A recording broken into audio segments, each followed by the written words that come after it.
السلام علیکم معزز دوستو، آج ایک نئی سٹوری کے ساتھ آپ کا میزبان آپ کی خدمت میں حاضر ہے۔ بہت دنوں پہلے کی بات ہے کہ کسی ملک کے انصاف پسند بادشاہ کا وزیر مر گیا۔ وہ وزیر بہت عقل مند اور نیک انسان تھا جو بادشاہ کو رعایا کی بھلائی کے لیے اچھے مشورے دیتا تھا۔ بادشاہ بھی اس کو عزیز رکھتا تھا اور اس پر مکمل بھروسہ کرتا تھا۔ بادشاہ کو اس کی موت کا بہت افسوس تھا۔ بادشاہ ہی کو نہیں بلکہ ملک کی رعایا کو بھی وزیر کی موت کا بہت افسوس تھا۔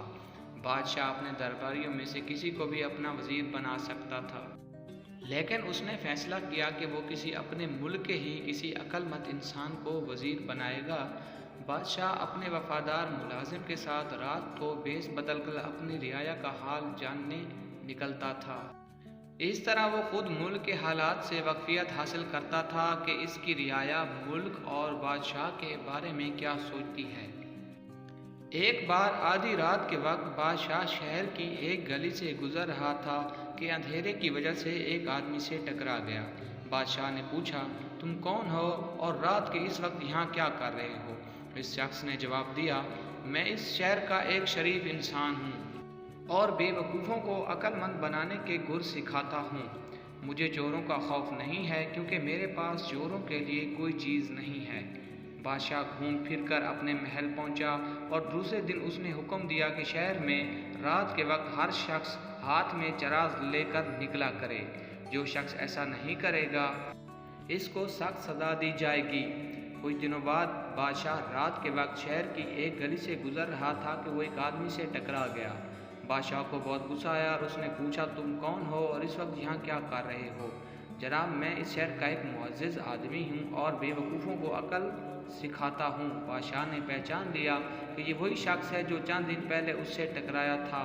ملازم نے کہا، کیا تم نے بادشاہ سلامت کا حکم نہیں سنا کہ رات کے وقت ہر آدمی ہاتھ میں چراغ لے کر نکلا کرے؟ تم نے بادشاہ کے حکم کی تعمیل نہیں کی، اس لیے تم کو سخت سزا ملے گی۔ ملازم نے یہ الفاظ غصے میں کہے تو آدمی نے جواب دیا، جناب والا، میرے ہاتھ میں چراغ ہے، آپ دیکھ سکتے ہیں۔ اس آدمی نے جواب دیا۔ ملازم نے پوچھا، مگر یہ روشن کیوں نہیں ہے؟ جناب والا، بادشاہ سلامت کے حکم میں صرف اتنا ہے کہ ہر آدمی ہاتھ میں چراغ لے کر چلے، یہ حکم نہیں دیا کہ اس میں تیل بھی ہو اور یہ روشن بھی ہو۔ بادشاہ حیرت سے اسے دیکھ رہا تھا۔ اس آدمی نے پھر کہا، میرا خیال ہے کہ بادشاہ کے دربار میں عقل مند وزیروں کا قحط ہے، ورنہ ایسا حکم صادر کرنے سے پہلے وہ بادشاہ سلامت کی توجہ دلاتے۔ میری دعا ہے کہ خدا ہمارے بادشاہ سلامت کو ایک عقل مند وزیر با تدبیر عطا فرمائے۔ بادشاہ یہ سن کر دل ہی دل میں شرمندہ ہوا۔ وہ اس آدمی کے ساتھ چلنے لگا اور باتوں میں اس کے بارے میں ذاتی معلومات اس سے حاصل کر لی۔ بادشاہ نے پوچھا، تمہارا پیشہ کیا ہے؟ اس نے جواب دیا، جناب والا، میں ایک مدرسے میں استاد ہوں اور عقل مند بنانے والی 2 عظیم کتابوں کا حافظ ہوں۔ اس کے علاوہ بہت ساری ایسے کتابیں پڑھاتا ہوں جو انسان کو عقل مند بنا کر ان کو کامیاب انسان بنا سکتی ہے۔ میرے استاد نے مجھ سے کہا تھا، اگر کوئی آدمی گلستان اور بوستان کی حکایتوں کو سمجھ کر پڑھے اور غور کرے تو وہ ایک دن وہ عقل مند ترین انسان بن کر کسی بادشاہ کے دربار میں جگہ پا سکتا ہے۔ باتیں کرتے کرتے اس عقل مند انسان کا گھر آ گیا اور وہ رخصت ہو گیا۔ بادشاہ نے اس کے مکان اور محلے کو ذہن نشین کر لیا اور اپنے محل میں واپس چلا گیا۔ دوسرے دن بادشاہ نے اپنے شاہی ملازموں کو حکم دیا کہ اس عقل مند انسان کو عزت کے ساتھ ہمارے حضور پیش کیا جائے۔ بادشاہ اس کی گفتگو اور عالمانہ باتیں سن کر بہت خوش ہوا اور اس شخص کو اپنا وزیر بنا لیا۔ اس وزیر نے بادشاہ کو بہت اچھے اور مفید مشورے دیے۔